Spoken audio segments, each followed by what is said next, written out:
Thank you, Presiding Officer. To ask the Scottish Government what its position is on the reported decision to award Phase 1 of the small vessel replacement programme to a Polish shipyard. Deputy First Minister. While there will be disappointment that Ferguson Marine was not identified as lead bidder, for our islands this is an important milestone in the procurement to build and deliver 7 new small vessels for our ferry network. These new vessels will help improve connectivity and resilience for island residents, businesses and communities, and their electric operation will contribute to the reduced carbon emissions from Scotland's ferry fleet and make ferry travel more sustainable. And if I could just point out, Presiding Officer, in advance of further questions, this is a live procurement process and we are limited in what we can say during the 10-day standstill period. The process is being led by CMAL as the procuring authority. Thank you. Stuart McMillan. I thank the Deputy First Minister for that reply, and the Deputy First Minister will clearly be aware of the frustration of many people in my community, including the local workforce of Ferguson Marine and myself, who clearly want answers to vital questions, including where did Ferguson Marine rank out the 5 candidate locations, how was the bid in terms of quality and price in comparison to other yards, and what does the Scottish Government now do to ensure Ferguson Marine has a future? Well, the Deputy First Minister answer these 3 questions now, and if she isn't able to because of the 10-day standstill period, will she commit to publishing this information when that concludes? Deputy First Minister. Well, I understand that the member understands that this is a live procurement, so there are limitations on what I can say right now or the level of information that I can share in the process. CMAL are the procurement authority and Scottish ministers did not play any part in the review of the bids. CMAL have started that 10-day standstill period before the contract can be signed. However, we understand from Ferguson Marine's feedback that they scored highly on quality, and as noted in the news release, CMAL used a technical quality weighting of 65% for this contract, with 35% for price. If I can quote directly from the CFO, David Dishon, he said, "We are very proud of our bid, and although we priced it competitively, we were up against extremely tough competition." He said, "We were pleased to see Ferguson Marine's bid rated so highly on quality, and reaching the final round of bidding demonstrates the strength of our proposal and gives us renewed confidence in our ability to produce Clyde-built ships that are world-class." I understand that the member has received some assurances from CMAL directly on the process that was carried out as well. Stuart McMillan. Thank the Deputy First Minister again. I have never doubted the abilities of the shop floor workforce, and the fact that they have built vessels with some antiquated equipment highlights their abilities, including building the 3 previous small vessels. And quite frankly, Deputy First Minister, the workforce have been let down by the board and also by the management of the yard. Now, what steps will the Scottish Government now take to ensure that there is a board and a management at the helm who can deliver a yard the workforce deserves? Well, the Deputy First Minister agreed to meet with Alex Logan, the shop steward, and myself to discuss the future of Ferguson Marine. And can the Deputy First Minister say if there is a prospect of the yard being directly awarded work from Phase 2 of the small vessel replacement programme? Deputy First Minister. Well, can I start by agreeing with Stuart McMillan about the ability and the dedication of the workforce, and say that I would be very happy to meet with Alex Logan and Stuart McMillan to discuss these matters. I've spoken with Alex on a number of occasions, and I hugely value his commitment to the workforce and his insights as well.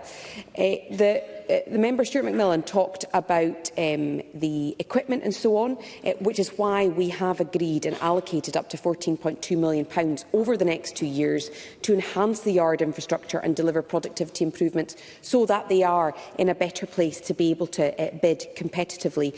And we will consider future vessel contracts from public agencies, but the board is developing its commercial strategy, and that targets a range of opportunities and will be spearheaded by the new Chief Executive when they come into post, which we hope is shortly.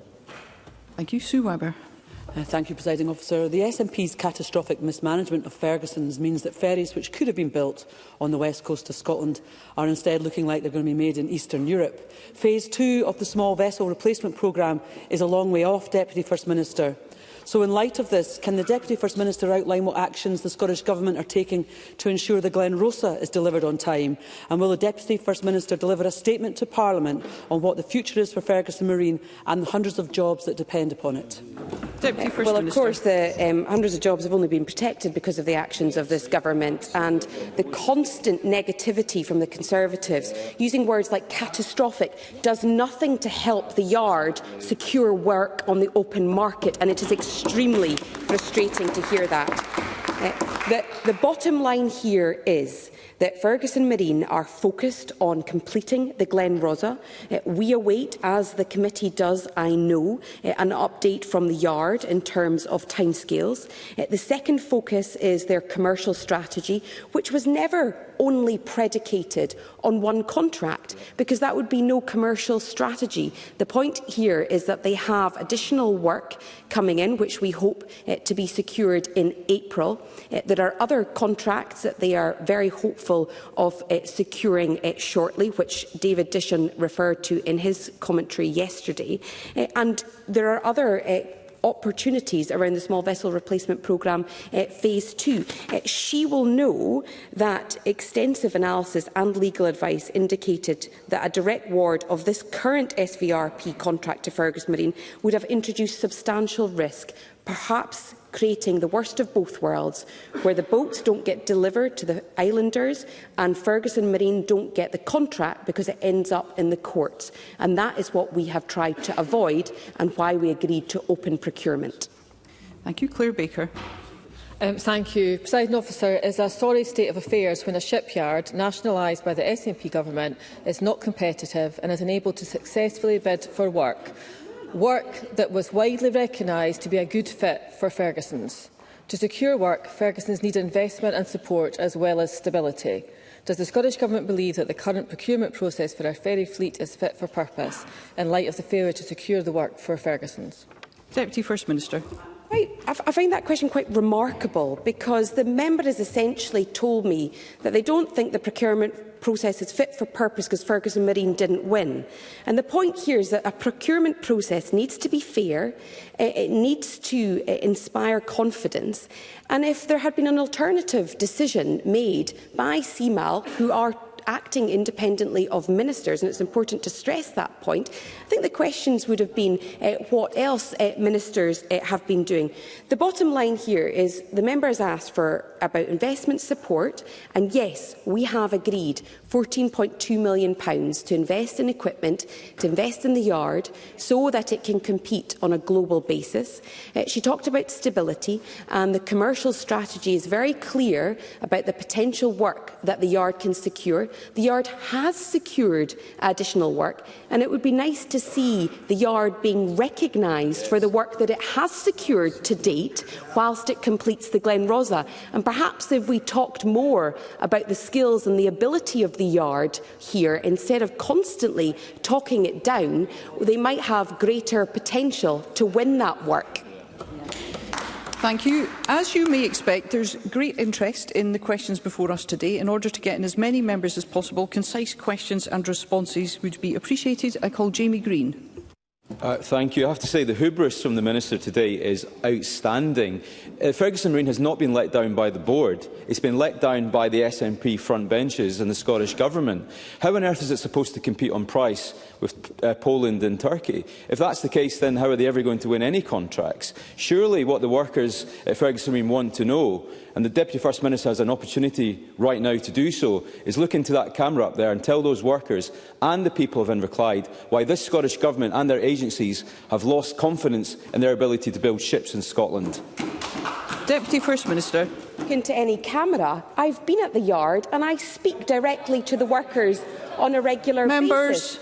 And what I find incredibly frustrating in all of this conversation is it's not about how I feel, it's about supporting Ferguson Marine to be able to procure and secure work in an open procurement process which is fair, and to support them to be as competitive as possible. That is the reason for the investment of the £14.2 million. The commercial strategy never would rely on one contract alone. The point here is that they are competing for a number of different opportunities. Some of that work they have already secured. So I stand here reflecting on the talents and the skills of the workforce in having secured work already, and we will back them to be as competitive as possible with this investment in additional support. Katie Clark. Does the Cabinet Secretary accept that there is both a social and economic value in the yard, and there would have been a public value in a direct award? Does she accept that whilst there has been no shortage of money spent, there has been a lack of investment, and the investment now is too little and too late? Does she accept that we now need investment to ensure future contacts are made to Port Glasgow? And can she outline how the £14.2 million she has referred to is to be spent? Deputy First Minister. I thank the member for those questions, which I think are very fair questions. The point on terms of public value of a direct award, I take that question really seriously.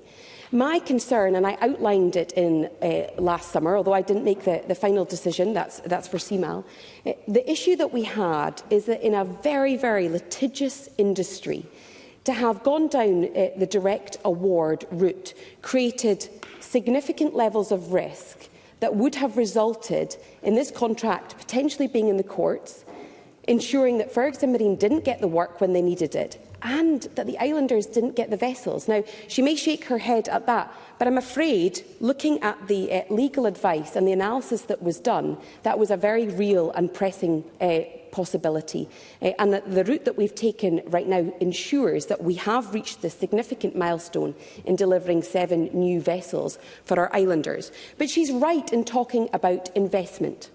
And whilst there's been a lot of attention given to the funds that have been given by the government to deliver the Glen Rosa and the Glen Sannox, that is not the same as investing in the yard itself.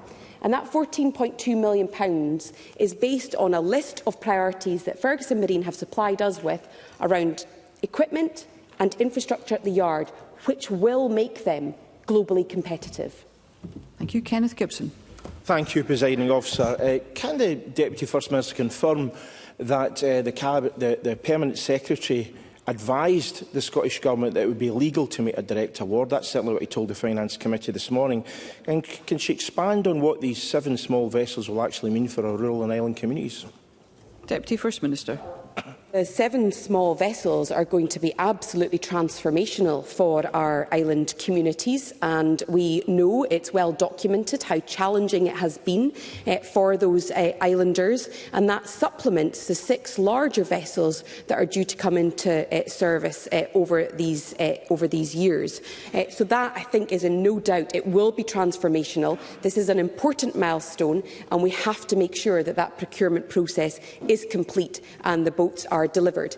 In terms of the legal advice, I will say that there was extensive analysis, there was extensive legal advice that indicated that a direct award of the SVRP contract to Ferguson Marine would have introduced substantial risks, potentially meaning that the yard didn't have ships to build and our islanders didn't have the ships that they need. And that was not a risk that I thought appropriate to introduce into this process.